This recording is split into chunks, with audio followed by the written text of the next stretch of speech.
My name is Robin McGinnis, and I am here to talk to you about some tech tools that I've been exploring for those of us who have been in teaching for a long time and may not be as technically savvy as some of our younger colleagues, those who have grown up with it. And so one of the things today that I wanted to share with you is a resource called Flippity. And while it's not necessarily something that you're going to use as a STEM teacher for your kids, it's more of a tool that's going to help you kind of group kids together, call on kids. It's more of a tool that's going to help you with classroom management, how to make things easier for you transitioning from one thing to another. So, and the best part is it's free, 100% free. So the app that I'm talking about, or add-on tool that I'm talking about, is called Flippity. And so what I'm going to do is I'm going to just dive right in and show you what I have for you today. So when you go into your Omnibox, you're just going to type in flippity.net. And it's going to take you to their website. The one thing that you should know is that you do have to have a Google account in order to use this particular add-on tool. Once you get your account set up, it'll take you right in here. And if you'll look, what they have here for us is the Flippity Random Name Picker. And what we're going to do is kind of walk you through this particular tool. I'm going to make my screen just a little bit bigger so it'll make it easier for you to see. And we have three options here. One is a demo, which is what I'm doing for you now. Then we have instructions. So those of you that like to see things in print, you listen to them, but you still want to read them. Here are your instructions for that. And then the last one, the template, which is where you're going to make your spinner. So I'm going to jump right in. All right, so the very first thing they're going to ask you to do is make a copy. So we're going to click on that, make a copy. Now, depending on how much drag there is in our internet, this could take a minute. Let's see where we are. Yay, perfect. So I'm going to move my little picture out of the way there for you. And I want to start by first renaming our spreadsheet. So just like kids, first thing we want to do is put our name on our work. So we're going to do this in two ways. Up at the top, we're going to type in our name, and if this is your homeroom. And then you're going to do it in the second place. You're going to do it down here at the bottom where it says demo. If you click on that, it says rename. We're going to type in the same thing here, and I'm going to do McGinnis. If I could type, it would be so helpful.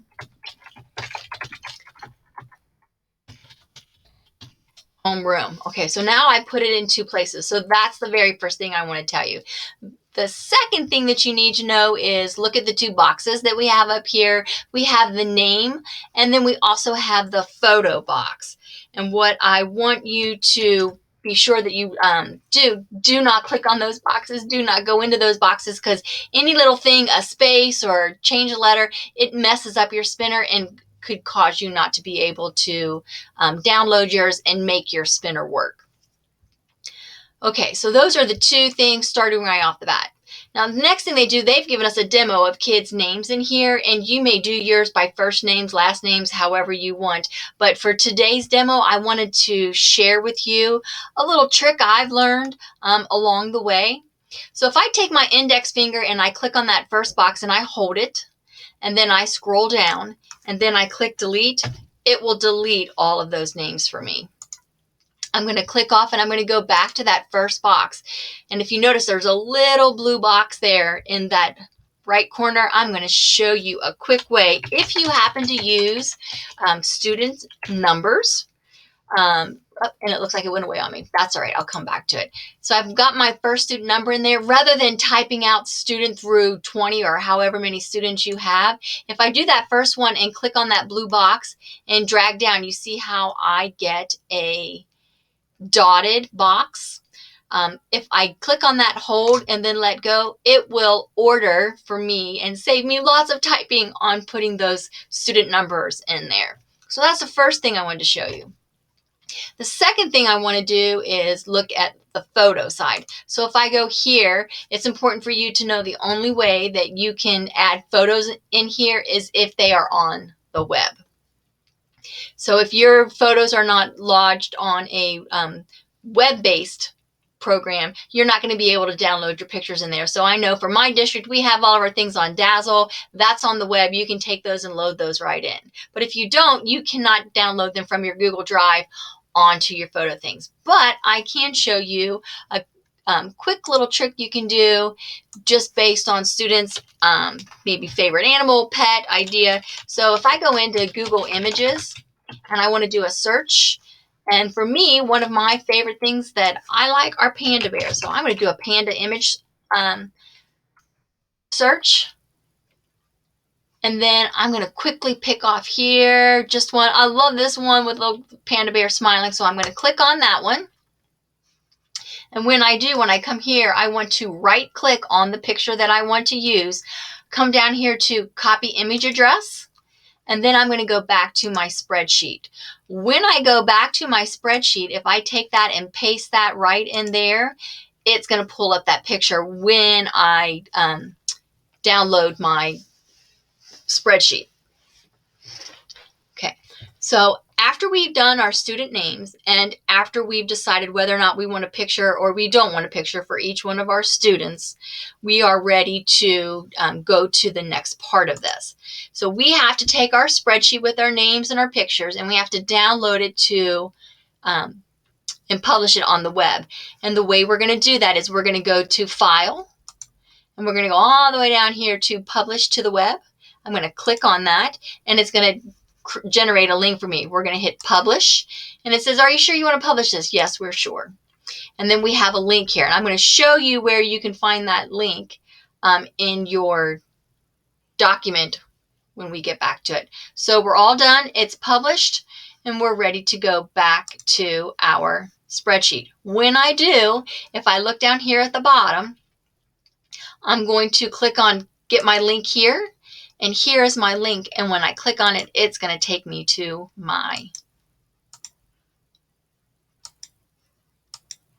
it's going to take me to my spinner. And voila, there it is. So I did mine on student numbers. You can do yours by names, last names, however you want. I'm going to take my screen so we can fit everything on there. I'll delete that back down.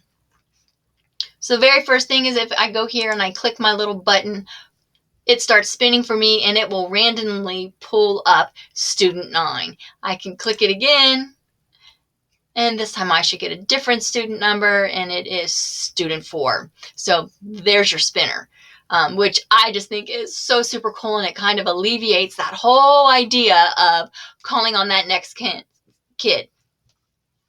Okay, so let's say I don't necessarily want to do a spinner. I'd rather just like pull names out of a hat. Well, if you go to your single name, you can pull up student number 14 and then click your arrow and it'll go to your next student. Who did I call on before that? It was student 14. And so use that however you like. Now, the nice thing about this is, well, what if I want to know, like for some kids, they don't necessarily want to be called on without any kind of warning. They kind of like the heads up, like my turn's coming up and they want to be ready for it. So the way we can do that is here's our lineup. So student 3 is going to be called, student 18 is coming up, and then after student 18 is student 2. So the kids kind of get an idea within that 2 to 3 line when their turn is coming up. Now, the thing that I like here also is, so after we go through and maybe we're doing a reading where kids are reading directions or a story together, and we're going to go to a group project. So we want to group our kids by groups of 2, 3, 4. So watch what it does for you. It's a click of a button, and my students, group 1 is student 14 and 13. Student 2 is 18 and 2, 8 and 17. And notice that these pictures here, it's just blank, but on the one where I downloaded the icon, it's there. And one of the reasons why I did that, because it'll help me show you if my groups aren't working. I've got groups of 2 and I've got too many kids that are with partners that aren't going to work. If I go up to this double arrow here that's overlapping and I click on that, it will reshuffle my students. So student 1 was down here with group 9. Now she's in group 3. And then if I do it again, now she's in 3, she's back in 9, but with a different student. And it just now she's with group 5 and student 6. So if students are not working out, this is a quick way to do that. The thing I like to is, here's your groups of 3. If you don't like those groups of 3, you can reshuffle them and reshuffle them again. And if you look here, we can reprint them so that we have them. These groups work really well. I want to go back. Who did I have working together? And I can print that and make a copy. And of course, that copy is always great when I have a substitute and kids are going to work in groups. Oh, I usually work with this person. Well, you're going to know because you can print that off. So as I said, it goes up to groups 4, 5. And then what if I want to do groups of teams? So here's 2 teams and then they're listed real quick. I've got more kids. I need smaller parts. There's 3 teams, 4 teams. And then if I go all the way down here to more, I can change my groups by, I have more kids or I have 2 classes together, so I need more groups of 2 or more groups of 3. I can pick those and do a quick edit and get anything that I want to use on there.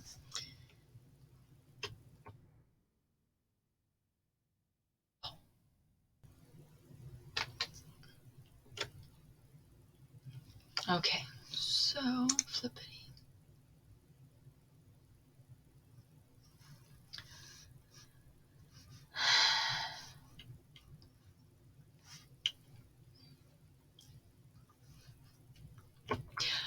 So that's truly really all I wanted to share with you. It's just a fun, quick little way to do a spinner. The one thing I will tell you is when you are working in those groups of 2 or those teams, if you notice here, there is a timer and you can set that as you work and you can display that. So if I want to do that timer and say, you've got 5 minutes to work on that and hit play. And then if I hit this button, I can make it on my screen. So the full screen is taken.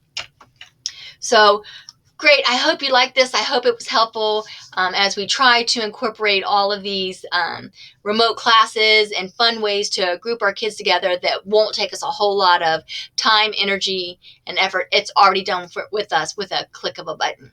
So have a blessed day.